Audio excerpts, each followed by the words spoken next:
नमस्कार, विविध खबर हेर्दै हुनुहुन्छ। आज यहाँको लागि एउटा भिडियो बनाउन बिहानै म मेरो पसलमा आएर यो एकदमै भाइरल भएको एउटा लोकगीत तपाईले थम्बनेल शीर्षक हेरिसक्नु भएको छ।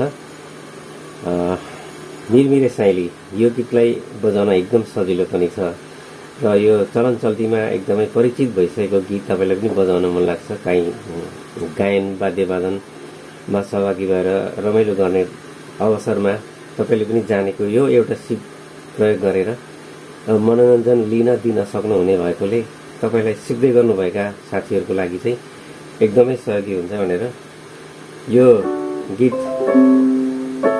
बजाउन तपाईलाई सिकाउने भिडियो मैले लिएर आएको छु। र यो मिरमिरे साइली बजाउनको लागि चाहिँ एकदम सजिलो छ, तर तपाईको स्वरको उचाइ अनुसार यसलाई कुन स्केलबाट बजाउने भन्ने तपाईले निर्धारण गर्नुपर्छ। अहिलेलाई यो गीत चाहिँ तपाईलाई म यो ए माइनर यो कर्डबाट बजाउन सिकाउँछु। यहाँबाट बजाउन सकिन्छ र यो गीतमा के सुविधा छ भने यो गीतको मुखुडा र अन्तरा सबैतिर एउटै लयमा यो गीत सकिने हुनाले तपाईले एकपटक यो गीत जानेपछि पुरै गीत बजाउन सक्नुहुनेछ। अलिकति यो नमुना हेरिहालौं। एकैछिन यो धुन म तपाईलाई बजाएर देखाउँछु। पहिले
अब यो मैले बजाएको अलिकति मेरो हातको अभ्यासको लागि पनि हो र तपाईले यो गीत सिक्नको लागि चाहिँ यो A minor chord, A minor अब कसरी चिन्ने भन्ने पनि अलिकति तपाईले यो जानकारी लिनु होला। ए माइनर कर्ड चिन्नको लागि चाहिँ ए मेजर भनेर हामीले अघिल्लो भिडियोमा यहाँनिर बजाएर तपाईलाई मैले यो ए मेजर हो भनेर सिकाएको छु, देखाएको छु। यो ए माइनर चिन्नको लागि चाहिँ तपाईले सी माइनर पहिले चिन्नुपर्छ, सी मेजर पहिले चिन्नुपर्छ। यहाँनिर सी मेजर हुन्छ। यो दुईटा नोट भएको छेउको यहाँबाट जानु होला र यो हार्मोनियम किबोर्डमा धेरै ठाउँमा माथि कालो 5 वटा भएको, 2टा भएको, 3टा भएको, 2टा भएको हुँदै आएको हुन्छ। तर यो पहिलो 2टा भएको र 3टा भएको नोट 5 वटा माथिल्लोपट्टि कालो नोट र ठ्याक्कै तल 7 वटा 12 वटाको एउटा ओक्टिभ हुन्छ। यो मिडियम ओक्टिभ हो। यसको सुरुमा सी मेजर हुन्छ यहाँ। अब यहाँबाट तपाई कन्टिन्यू उता जानु होला हाई नोटतिर। यो सी हो, यो डी हो, यो ई हो, मैले मेजर कर्ड मात्रै तिर्दैछु। यो एफ हो, यो जी हो र यो ए हो। प्रत्येक मेजर कर्डको बीचको नोटलाई एक स्टेप ब्याक गर्दा, ब्याक भन्नुको चाहिँ लोतिर जानु। यो हाई छ, यो लो छ। एक स्टेप ब्याक गर्नु चाहिँ माइनर हुन जान्छ। सबै कर्डहरुको मेजरबाट माइनरमा जाने सूत्र त्यही हो। जस्तै यहाँ सी मेजर छ, यसको बीचको नोटलाई एक स्टेप ब्याक गर्दा यहाँ सी माइनर हुन्छ। यो सी माइनर हुन्छ, यो सी मेजर हो। अब यो डी मेजर यहाँ छ, यसको बीचको नोटलाई एक स्टेप ब्याक गर्दा यो डी माइनर हुन्छ। एकदमै सजिलो, तपाईले अरू गुरुबाट सिक्नु भयो भने पनि यही नै हो। अब यहाँ ई मेजर छ, यो ई मेजर हो। यो ई मेजरको बीचको नोटलाई डाउन गरिदिनुस् अथवा ब्याक गरिदिनुस्, ई माइनर हुन्छ। यो एफ हो, यो एफ को बीचकोलाई यता ब्याक गरिदिनुस्, माइनर हुन्छ। यो मेजर, यो माइनर।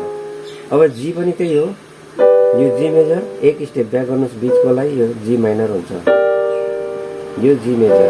अब हामी यहाँबाट ए मा जान्छौँ। ए भनेको यस्तो छ, यो ए मेजर हो। ए मेजरलाई बीचको नोट डाउन गर्दा अथवा ब्याक गर्दा ए माइनर हुन्छ। अहिले हामीले बजाउने गीत मिरमिरे साइली पनि ए माइनरबाटै मिठो हुन्छ, निस्किन्छ। तर यो अलिकति हाई स्केल हो। हाई स्केलमा गाउनको लागि चाहिँ शारीरिक रूपमा अलिक तागत पनि चाहिन्छ र तपाईको स्वरको क्षमता पनि त्यस्तै हुनुपर्छ जुन चाहिँ हाई स्केलमा गाउन सकिन्छ। त्यसैले हाई स्केलमा गाउन गाह्रो हुनेले चाहिँ अरू स्केलमा कोसिस गरेर अरू स्केलमा प्रयास गर्नुपर्छ।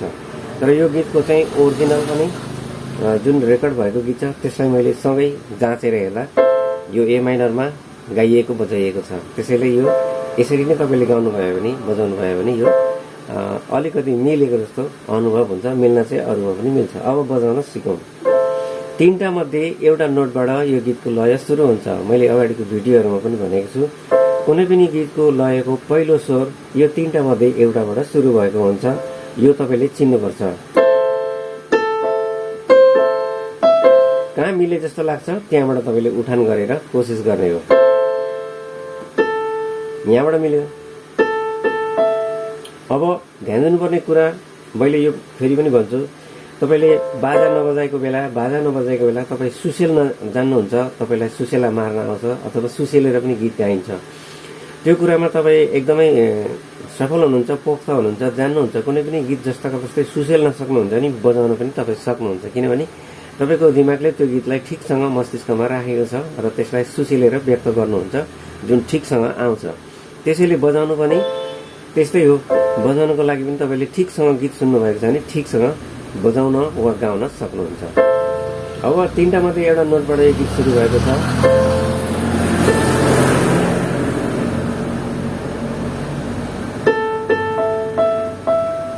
यति भयो हैन। पहिलो स्वर त निस्किसक्यो।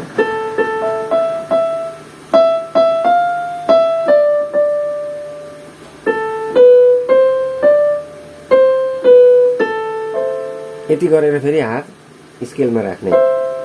जब हात घुमेर यहाँ आइपुग्छ यो तीनटा नोट मध्ये कहीँ, त्यहाँनिर तपाईको हात राख्नुभयो भने स्केल फेरि यसले तपाईलाई अर्को ठाउँ जान सहयोग हुन्छ। किनभने अब यति गरेर यहाँ आएपछि बाँकी पनि फेरि यहीँबाट जान्छ। हेर्नुहोस् है,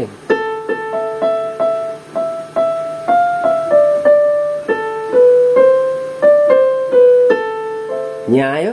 अब यहाँ आएपछि अब जे छ फेरि यही तीनटा मध्ये एउटाबाट अगाडि जान्छ। तर यो गीतको चाहिँ दुईटा लाइन एउटै लयमा छ।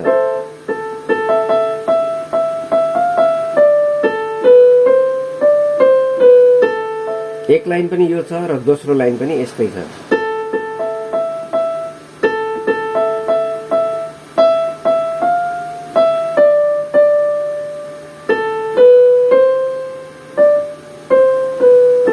सक्यो, यसले दुई लाइन कभर गरिसकेको छ।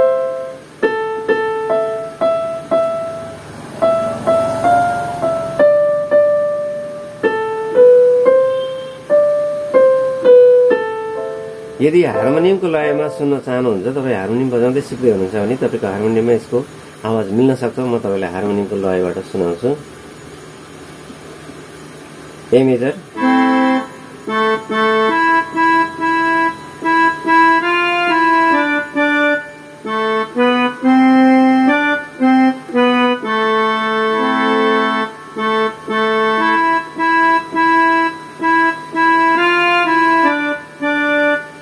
फेरि यहाँ सुरुमा आउने चारवटा नोट त कन्टिन्यू आएको छ। यहाँ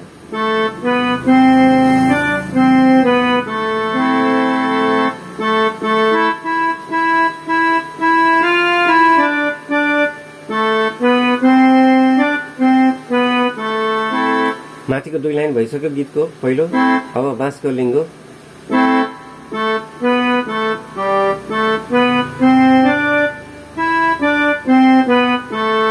यति गरेपछि पुरै गीत सकिन्छ। फेरि है त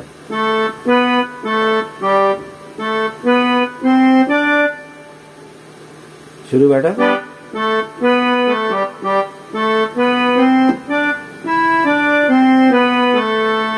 यो चाहिँ सादा बजाउन मैले सिकाएको हो र बजाएको हो।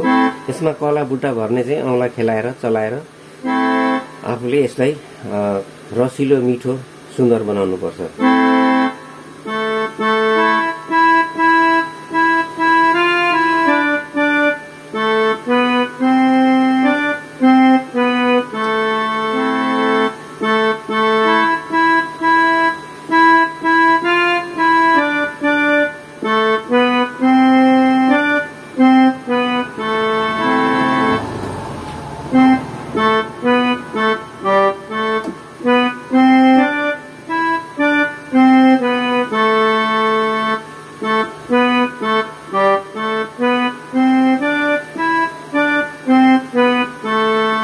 सक्यो गीत यति नै हो।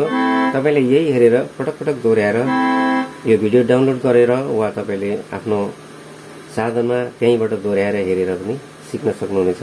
एकदम सजिलो गीत हो र तपाईले यो गीत बजाउन जान्नुभयो भने धेरै नै गौरव महसुस हुनेछ तपाईले। र यो पछाडि तपाई कुन गीत सिक्न चाहनुहुन्छ कमेन्टमा लेखिदिनु होला। मैले जानेको छु भने तपाईलाई सिकाउँछु। सबै गीतहरू बजाउने अभ्यास नहुँदा मलाई पनि बजाउन अलिकति गाह्रो हुन सक्छ, तर तपाईलाई कम्तीमा मैले जानेको कुराहरू म सिकाउँछु। अब यसलाई अलिकति म एकपटक दोहोर्याएर हेर्छु, तपाई सँगै बजाउनु गाउनु होला।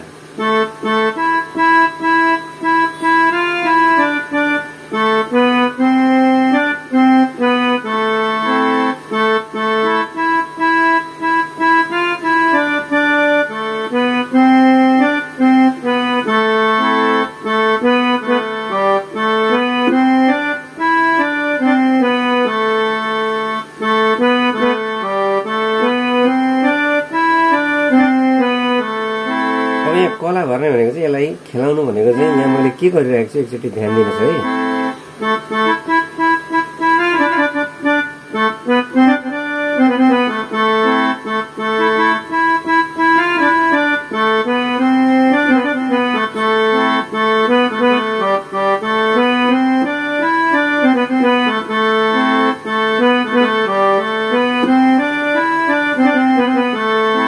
तपाईले यहाँदेखि यहाँसम्मको नोटहरुमा यो सबै गीत कभर भएको छ। यति भरि खोज्नु भयो भने तर यहाँ केन्द्रित हुनुपर्छ। तपाईले जहिले पनि यो स्केलमा केन्द्रित हुनुपर्छ। यताउता हात अल्मलियो भने फेरि यही आउनुस्, यहीँबाट सुरु हुन्छ, यही आएर अन्त्य हुन्छ। त्यसैले कड छोड्नु हुँदैन। यो मुख्य नोटहरुले नै सिंगै गीतको लयलाई केन्द्रित बनाएर यसको वरिपरि घुमेको हुनाले कड जान्नु सिक्नु आवश्यक छ। यो ए माइनर कड हो। अब अहिलेलाई यति नै हो। मैले मुख्य कुरा तपाईलाई सिकाइसकेको छु। तपाईले यसैलाई दोहोर्याएर अभ्यास गरेर जानिने हो। सबै कुरा गुरुबाट प्राप्त हुँदैन, आफूले पनि अभ्यास गर्नुपर्छ। गुरु भनेको बाटो देखाउने हो। तपाईलाई मैले सिकाएको तरिका कस्तो लागिरहेको छ कृपया त्यो पनि कमेन्ट गरिदिनु होला। मात्रै 2 जनाले सिक्नुभयो भने मलाई एकदमै गौरव महसुस हुनेछ र मैले सिकेर जाने भनेर कसैले कमेन्ट गर्नुभयो भने त्यो मेरो लागि एकदमै खुसीको कुरा हुनेछ। भिडियो यति नै हो। तपाईले पुरा भिडियो हेर्नुभयो, जे जति सिक्नुभयो त्यसको लागि धन्यवाद। च्यानलमा अन्य तपाईलाई काम लाग्ने भिडियोहरू पनि छन्। सब्स्क्राइब गरिरहनु भयो भने, बेल आइकन थिचिरहनु भयो भने तपाईलाई मेरो अरू भिडियोको सूचनाहरू पनि आउनेछ। अहिलेलाई यति नै। धेरै धेरै धन्यवाद। नमस्कार।